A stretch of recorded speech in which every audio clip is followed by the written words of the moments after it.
Estamos no ar pela sua TV Nova. Muito obrigada pela sua companhia. Bem-vindos a mais um Cuide Mais de Você. Estamos muito felizes em entrar aí na sua casa nessa manhã para falar, passar informações tão importantes, né, para a sua vida, sempre trazendo pautas aí de saúde e qualidade de vida.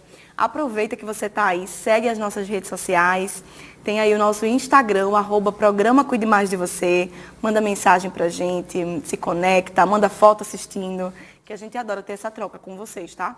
Aproveita também e segue o Instagram aqui da TV Nova, que é o @TV Nova Nordeste, para ficar por dentro da nossa programação, nossa grade, nosso jornalismo, né, de todas as notícias aí do estado de Pernambuco.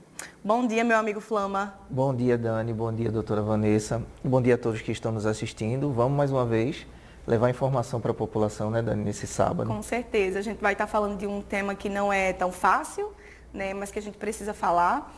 Aumenta o número de divórcios no Brasil de forma totalmente elevada da pandemia para cá, e para isso a gente trouxe a doutora Vanessa Issa, ela que é servidora do Tribunal de Justiça de Pernambuco e especialista em Direito da Família. Muito bem-vinda. Muito obrigada. Muito bom lhe receber aqui. Muito obrigada.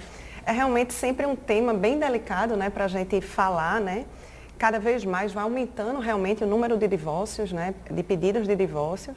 E hoje em dia, de acordo com os dados oficiais, para cada 24 pessoas, casais que se casam, 10 se separam. Então, é um percentual muito elevado, quase 50%, né, de divórcio. E a gente também vem percebendo, né, um aumento significativo das demandas extrajudiciais. As pessoas estão procurando também muito se divorciar através de cartórios. Então, o divórcio extrajudicial, ele já ultrapassa 1 milhão de divórcios extrajudiciais aqui no Brasil, né? Então, isso daí tem sido uma demanda também bem alta. A gente estava até conversando aqui nos bastidores, né, que essa questão de divórcio mexe até com quem decide, né, com quem toma a decisão, né, doutora? E você Sim. que está ali cuidando desses casos, né, pegando casos referentes a isso, pode observar que, assim, acaba impactando na família toda, né? Acaba sempre impactando na família toda, principalmente quando tem crianças novas, né, pequenas, porque é muito comum que o casal ele se divorcie num atrito, né, com muito ressentimento, com muito rancor. E isso acaba interferindo na relação com os filhos. Então, muitas vezes, o casal envolvido com aqueles sentimentos negativos acaba passando isso para a criança também. Então, é uma situação delicada, inclusive, para quem decide mesmo. É tão importante falar sobre isso, né, Flama, no nosso programa, porque a gente vem trazendo pauta sempre de saúde, né? Mas, assim, isso reflete tanto a nossa saúde mental, porque você precisa resolver, né? Isso, o ponto é esse, né, Dani? Reflete na saúde emocional. Né? Todo esse processo de atrito, né, que você fala sobre a questão do divórcio, principalmente no reflexo para quem tem filho. E acho que é uma dúvida recorrente das pessoas em relação à questão de guarda compartilhada, como é que ficaria nessa questão do divórcio. Explica um pouco para a gente como é que fica isso. Na realidade, as pessoas elas confundem muito e isso gera até um medo nas mulheres quando se fala no nome da guarda compartilhada. E, na realidade, a guarda compartilhada significa única e exclusivamente que as decisões e tudo relacionado aos filhos vão ser tomadas conjuntamente entre o pai e entre a mãe. Não significa que a criança vai passar uma semana com o pai e uma semana com a mãe. Ela vai ter a residência fixa dela, que normalmente é a residência materna, e as responsabilidades vão ser divididas entre os pais, né? Então, a gente costuma muito, as mães, não, mas a guarda compartilhada, eu não gostaria, sem entender o que é que significa a guarda compartilhada. E a guarda compartilhada é única e exclusivamente isso, é a divisão de responsabilidade entre os pais. Não se confunde com a guarda alternada, que é quando a criança passa uma semana com o pai, uma semana com a mãe, ou então 15 dias com o pai, 15 dias com a mãe. Então, não precisa desse desespero e desse medo em relação à nomenclatura guarda compartilhada. A gente iniciou o programa, você citou um pouquinho sobre o aumento dos casos extrajudiciais, né? Qual que é a diferença? Só para quem está em casa que não entende, né? Que não sabe como é que funciona. É porque no caso do divórcio extrajudicial, existem alguns pré-requisitos para que o casal possa se divorciar extrajudicialmente. Então, o casal não pode ter filhos, né, menores nem incapazes. A mulher não pode estar grávida também e eles precisam estar de comum acordo, não pode ter litígio. Então, se tiver litígio, se tiver filhos menores, aí isso daí vai passar para o judicial. Só que no extrajudicial existe uma burocracia muito menor. Então, o divórcio ele flui de uma forma mais rápida. Então, a procura, quando existe um consenso entre o casal, não existem interesses de incapazes e a mulher não está grávida, é bom que faça realmente extrajudicial, porque flui mais rapidamente. E com relação à guarda compartilhada, eu acho que é bom frisar, Flama, falar do outro lado, de perder a guarda. O que causa? O que pode ocorrer para que ou um pai ou uma mãe perca essa guarda dessa criança? É outro assunto também que assusta também muito as mulheres, né? Normalmente as mulheres nessa separação, elas acabam sofrendo um pouco de violência emocional, psicológica. Enfim, é muito comum os homens dizerem que a mulher vai perder a guarda em caso de divórcio. Isso daí não acontece. Mulher nenhuma perde a guarda porque vai se divorciar, mesmo que ela que queira esse divórcio. Uma mulher, um homem, ele só vem perder a guarda e essa guarda deixa de ser compartilhada se eles não tiverem os cuidados devidos com os filhos, se praticarem maus atos, violência, não administrarem bem a vida da criança, expor, né, a criança indevidamente. Mas tirando isso, a guarda compartilhada, ela é regra e nenhuma pai, nenhuma mãe vai perder a guarda porque saiu de casa, porque pediu o divórcio, porque houve traição. Isso daí não existe, não. É importante também, a gente está frisando muito a questão das crianças, né? Quando tem criança e existe o divórcio. E existe muito uma confusão das pessoas, a gente estava conversando aqui antes, sobre a questão da pensão e dos percentuais, né, de pensão. E aí eu queria que você explicasse o que a gente estava conversando aqui nos bastidores. Bom, em relação à guarda compartilhada, existe muito essa dúvida, assim, já que a guarda vai ser compartilhada, então eu preciso ainda pagar pensão alimentícia? E como eu estava dizendo, precisa, porque a criança ela continua tendo uma residência fixa dela, o que vai ser compartilhado são as responsabilidades, vai ter a residência fixa dela, que normalmente é a materna, e vai ter os gastos delas normais. A criança vai continuar estudando, vai continuar se alimentando, usando a energia, praticando os esportes, atividades extracurriculares. Então, a pensão ela é devida também na guarda compartilhada. Muita gente pensa que não, mas ela é devida. E outra coisa que também muito se confunde, que virou um mito na realidade do direito de família, é em relação ao percentual de pensão alimentícia.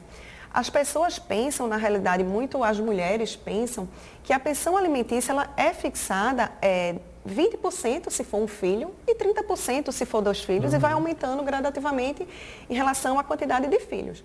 Isso daí não existe, é realmente um mito, não existe ordenamento jurídico nenhum que estabeleça isso, não existe lei regulamentando isso, porque a pensão alimentícia ela é fixada de acordo com as necessidades das crianças. Então vai ter todas as necessidades das crianças que vão ser elencadas numa planilha. E essas despesas vão ser divididas de forma proporcional entre o pai e entre a mãe. Então, se o pai ganha, ele deve contribuir mais com os gastos da criança. Se a mãe ganha mais, é o contrário, é a mãe que deve contribuir mais com os gastos da criança. Então, não tem esse percentual fixo de pensão alimentícia para ser pago. Quer dizer que não existe nenhum piso, nenhum teto? Nenhum teto. A lei não regulamenta nenhum teto. É realmente baseado nas despesas da criança e na necessidade das crianças, na proporcionalidade de quem vai pagar, que é o pai e a mãe, né, no caso. Agora, doutora, existem casos que você percebe que está existindo um exagero ali no pedido de pensão, um valor extremamente exorbitante? Já aconteceu isso? Sim, é até comum, né, isso acontecer. Normalmente, as mulheres, quando elas elencam essas despesas, elas dão uma aumentada, né, assim, às vezes por falta de informação mesmo, dos advogados, e elas botam uma planilha sempre exagerada demais. Mas isso normalmente não é levado em consideração, né? O juiz ele analisa ali se realmente aquilo é uma despesa da criança, se os valores ali estão corretos, né? Se é a despesa da criança ou se é a despesa da mãe. É comum que as mães também coloquem algumas despesas que não é da criança, né? É da mãe, mas aquilo sempre é analisado muito detalhadamente e não é levado em consideração. Okay. Então, acho que dessa forma se torna até mais justo, né? Quando vai para a mesa, que vai para os cálculos, que coloca ali a escola, que entra também, não é isso? O plano de saúde. Sim. Tudo isso acaba que vai ser proporcional ao que o pai ou ao que a mãe recebe, não é isso? É isso, vai ser proporcional. Vai pegar as despesas e vai dividir de forma proporcional aos ganhos de cada um. E também acontece muito das mães acharem que não precisam pagar pensão alimentícia. E a mãe, ela também precisa contribuir para o sustento do filho. Não é só a responsabilidade do pai, a responsabilidade também é da mãe de pagar a pensão alimentícia. Então, caso a criança ela venha a fixar uma residência com o pai, a mãe ela também precisa pagar a pensão alimentícia. Então, o pai ele pode exigir isso também judicialmente, a pensão alimentícia, para que a mãe contribua com o sustento do filho. A gente vê muita coisa na internet, né? E esses dias eu vi um vídeo de uma menina chorando muito. Eu não entendi ali se foi uma separação, mas ela não queria ficar com a mãe. A partir de que momento, de que idade essa criança ela tem autonomia para escolher com quem ela quer ficar? Porque muitas vezes acontecem coisas ali, né? E a criança é muito pequena, já está falando, já está demonstrando que está passando por alguma situação, mas muitas vezes não tem a idade, né, de ter autonomia. Na realidade, a partir dos 12 anos, né, a criança ela já é escutada. Então, o juiz já escuta através, enfim, de psicólogos, de uma equipe totalmente especializada, e o que ela fala vai ser levado em consideração. Não significa que o que ela escolher, quero morar com meu pai ou com minha mãe, aquilo vai ser adotado. Vai ser analisado, né, o conjunto ali dos autos do que tem no processo, mas a opinião dela já é levada em consideração a partir dos 12 anos. Mas escolher mesmo só realmente a partir dos 18. Entendi. Aí o vídeo me causou um desespero, porque era uma criança bem menor. E aí os comentários estavam lá, meu Deus, todo mundo está vendo que ela não quer ficar com a mãe. É desesperador. Num caso como esse, como é que a justiça pode intervir, doutora? Isso daí tem que ser levado, né, para um processo, dizer o que está acontecendo, né, que a criança não está querendo, porque não é uma coisa tão comum, né, levar esse caso dizendo que a criança não quer ir com a mãe, para que possa ser feito um estudo de caso através de psicólogos para descobrir o que é que está acontecendo, que essa criança investigação, né? Investigação. Entender os fatores, né? Entender os fatores, porque aí, se for o caso, tem uma reversão de guarda. Se ela estiver morando com a mãe, pode ser revertida e ela passar a morar com o pai. Mas isso daí precisa realmente de um estudo de caso, né, claro, com psicólogos, para que possa dizer o que de fato vem ocorrendo com essa criança. A gente vai para o intervalo, Flama. Eu quero perguntar mais, tem um montão de dúvida. Mas a gente vai para o intervalo e volta já para explorar mais aqui a doutora Vanessa. Não sai daí.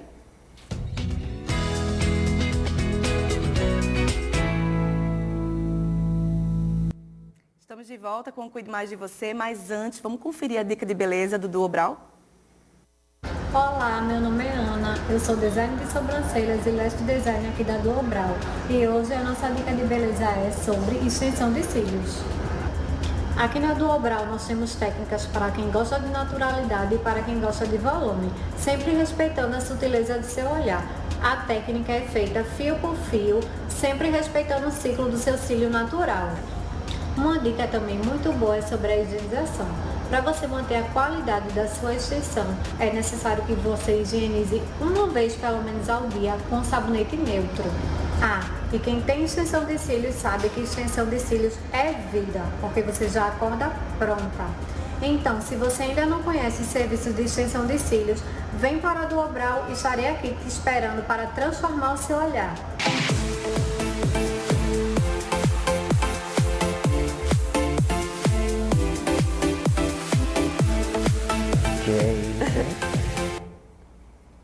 Sempre muito importante cuidar de você, viu? Não esqueça, isso aqui é o nosso lema no programa, Cuide Mais de Você.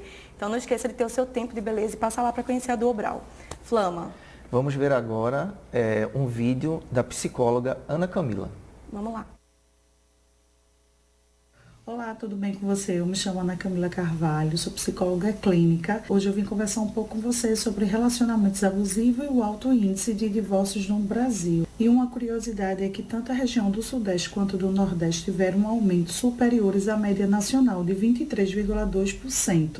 E você pode estar questionando, mas quais foram os fatores? O que é que fez com que tivesse tantos divórcios?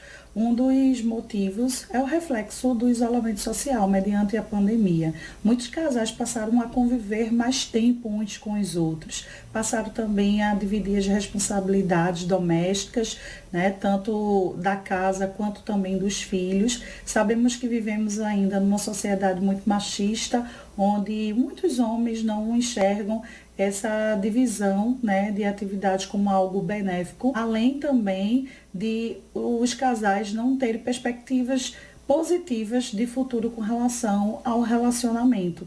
Então, sim, isso são um dos fatores que fazem com que aumente o índice de divórcio. Um ponto também importantíssimo é a questão do relacionamento abusivo, né? As pessoas passaram a conviver mais uma com as outras, então passaram a observar comportamentos, pensamentos, comportamentos esses muitas vezes disfuncionais, né? Então, por conta desse isolamento, muitas pessoas começaram a ter acesso mais a informações, muitos profissionais começaram a trabalhar aí através de lives, de redes sociais, falando sobre relacionamentos, convivência, emoções. Então, as pessoas foram começando a observar que viviam em um relacionamento abusivo. E eu falo isso tanto com relação a homens quanto a mulheres. Então, como dica, né, eu deixo para vocês que estão nos assistindo, que é muito importante ter a comunicação, o respeito, né, o diálogo e principalmente a empatia, você se colocar no lugar do outro para entender como o outro está agindo, pensando, sentindo,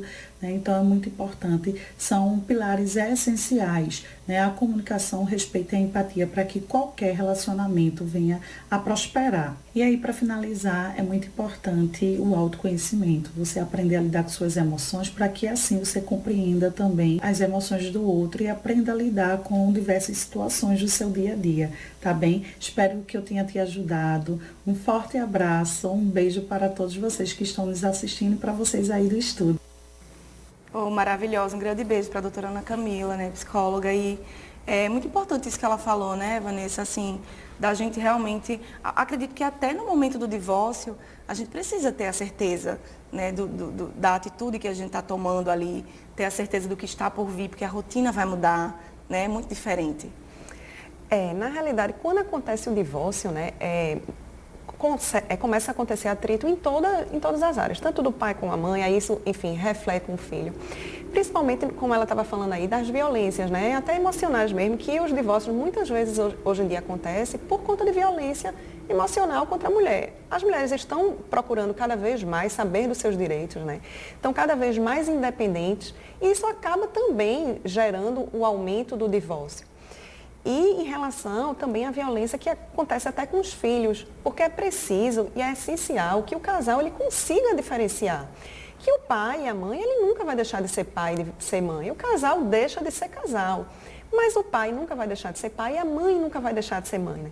Então, eu costumo até sempre dizer que, assim, os sentimentos negativos que você nutre pelo ex-cônjuge, né, ressentimentos, rancores, que é comum acontecer na hora do divórcio, não pode ser maior do que o amor que você nutre pelo seu filho. Então, é preciso realmente pensar, primeiramente ali, né, principalmente quando o divórcio envolve crianças, no filho que vai ser ali o que vai continuar, né, para sempre. Eu tenho uma dúvida, viu, Flama? Eu fiquei pensando aqui agora, a gente conversando sobre isso. Eu acredito que na maioria dos casos, o divórcio nem sempre acontece ali na paz e amor e compreensão. Não, muitas vezes é realmente com muita mágoa, né, com muita decepção, né, de uma das partes, enfim. E às vezes aquela pessoa, vamos supor, tá? A mulher, ela não quer mais contato com aquele ex-parceiro, ela não quer falar, ela não quer o WhatsApp, ela não quer contato de jeito nenhum. Ela pode ter essa atitude ou ela precisa em algum momento se comunicar com ele, bloquear no WhatsApp, ela pode fazer isso? Pode. É outra dúvida que realmente as mulheres ficam muito, porque surgiu outro mito que a pessoa não pode bloquear do WhatsApp, porque isso configuraria atos de alienação parental. Isso daí não configura atos de alienação parental. Ninguém é obrigado a manter contato com ninguém, principalmente se essa outra parte insiste em agredir, né, verbalmente, por escrita, através de e-mail, de qualquer forma de comunicação. Então, ela pode sim bloquear do WhatsApp, ou ela ou ele, né, serve para os dois. Sim. O que ela não pode fazer é impedir o contato do filho com o pai ou com a mãe. Então, se ela deseja bloquear pelo WhatsApp porque não quer realmente ter esse contato, não quer ficar falando, ela disponibiliza um meio de comunicação e diz que a partir daquele momento agora só vai se comunicar em relação aos filhos e que o meio de comunicação será aquele. Então passa um e-mail dizendo que será através desse e-mail e resolve o problema. Não tem essa de que não pode bloquear não. Se estiver fazendo mal, pode bloquear. É só salientando o que você falou sobre a questão de um dos grandes fatores do divórcio é a questão da violência, né? E é importante a gente ressaltar também que deve denunciar, né, tanto de um lado quanto do outro, quando existir uma violência doméstica, deve existir a denúncia para que não se chegue a um extremo, né, de você estar sofrendo aquilo ali por 10 anos ou 5 anos, enfim. Só nessa questão de salientar e também dizer que a criança que mais sofre nesse caso, né, dessa questão de violência. Mas no caso que você falou aí, sobre a questão do bloqueio no WhatsApp, que não tem nenhum impedimento, principalmente quando tem criança, então, quando não tem filho, aí que poderia fazer isso mesmo quando existia um processo de comportamento abusivo, não é isso? Sim, com certeza. A única coisa que surgiria dúvida seria se realmente existem as crianças, porque os pais vão sempre precisar se comunicar, né? Principalmente se as crianças são muito novas. Mas se não tem filho, aí que de fato realmente pode bloquear, e é muito comum isso acontecer. Acontece o divórcio, aí uma das partes que não se contenta, né? Ambos estão sofrendo ali, mesmo quem decide, quem tem as atitudes erradas, se comove com o divórcio, né? Ninguém casa pensando em se divorciar. Então, se está sofrendo esse tipo de ameaças, que é muito comum, pode bloquear, principalmente se não tem filhos. E se tem litígio judicial, pode inclusive dizer para a parte começar a se comunicar através de advogado. O advogado, principalmente alguns advogados, têm muita experiência nesse tipo de conflito e ajuda muito a intermediar, sabe, os conflitos. Muitas vezes numa separação, logo em seguida aparece a madrasta, né, ou um padrasto, né? E às vezes é até o motivo de uma separação, de ter, né, se envolvido em um outro relacionamento. Qual o dever, o direito, os deveres aí de uma madrasta, de um padrasto, diante de estar em um relacionamento que aquela pessoa tem filho? Ele tem algum dever a cumprir?